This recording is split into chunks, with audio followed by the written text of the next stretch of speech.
behind the men and their music is the technology of rock and roll. So I asked Bill Harrison, one of the Who's roadies, to take me on a guided tour of the Who's gear. Yeah, this is Pete Stack. As you can see, 6 high-watt cabinets powered by 3 100-watt high-watt amps. Standard cabinet enclosures, except that Pete has JBL speakers in these bottom 3 here for the particular sound that Pete I like the break on the end. Yes, we do tend to get 1 or 2 small mishaps on the road. And Pete's trusty Gibson Les Paul. Mark number 6. Yes, number 6, as he does need to carry quite a number on the road for obvious reasons. As the break in the... This is what's making him deaf, is it? Good grief. Kenny Jones, our latest addition. Drum kit, Premier, resonator kit, which means it has double shells inside. A standard resonator kit surrounded by these Premier concert toms, Paisley and Avidas Zildjian cymbals. What is that? That is Mr. Jones' beer cooler. You can see over the back. Fill with ice, cool your beers, last all the show. Bass guitar stack, sun cabinets. An interesting looking bass. John Entwistle's custom-built alembic bass guitar. With spider's webs etched thereon. Man has an obsession with spiders, they tell me. Yes, this is true. And what's this thing? More drinking? This is John Entwistle's microphone stand, 2 drink bottles, 1 for his throat, 1 for the brain. And this is John's amp rack, which powers his... How much is all this equipment worth? I mean, all this equipment? well, I mean, everything the Who has on stage. To put on the... Oh, you're talking of £200,000 for a complete production? Good grief. All right, over here we have, it looks like, an original drum kit. Yes, the pictures of Lily Kit, circa 1967, I believe, built for the band's first tour of the States. As you can see, heavily pictured with Keith all around. That's Keith? That's Keith, with no clothes on. What? It happens to all of us on the best of occasions. The bass drums look a bit new. I mean, are they original? No, in fact, the original bass drums never stood the passage of time over the years, and in fact, they're from Keith's last stage kit.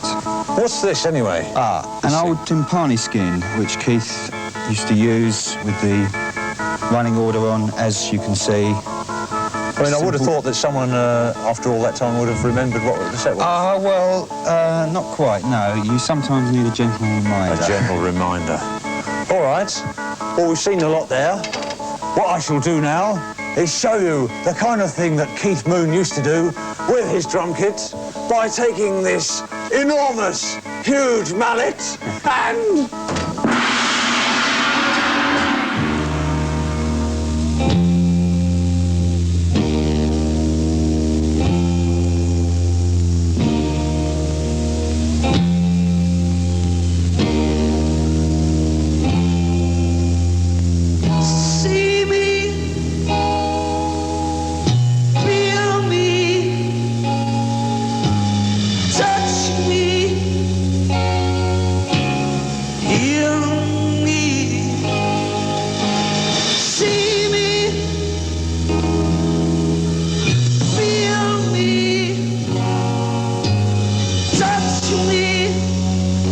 August 1969. In a field 50 miles from the small town of Woodstock in the USA, The Who perform excerpts from their classic rock opera, Tommy, before an audience of almost 500,000 assorted hippies gathered together under the banner of music, peace, and love. See me, feel me, touch me.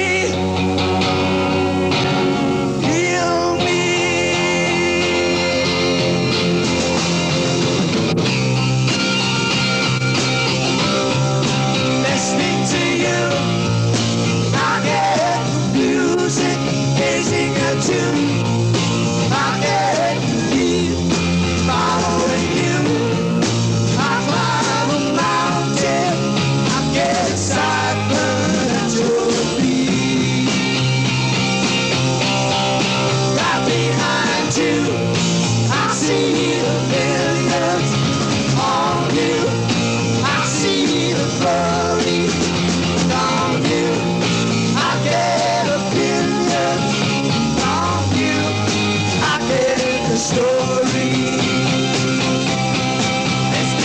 The next 5 years were to see Tommy grow from a handful of songs performed on stage into one of the landmarks of rock music.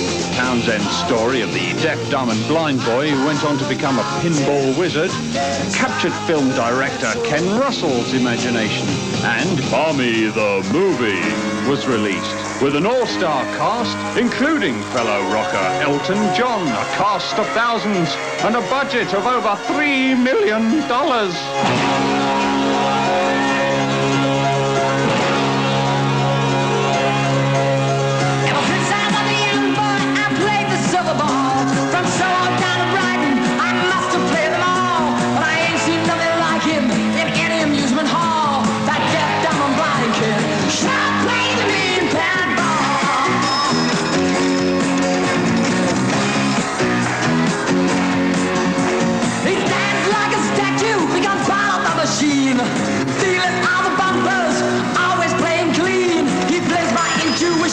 That digit counters fall. That deaf, dumb, and blind kid shall play the million-pound ball.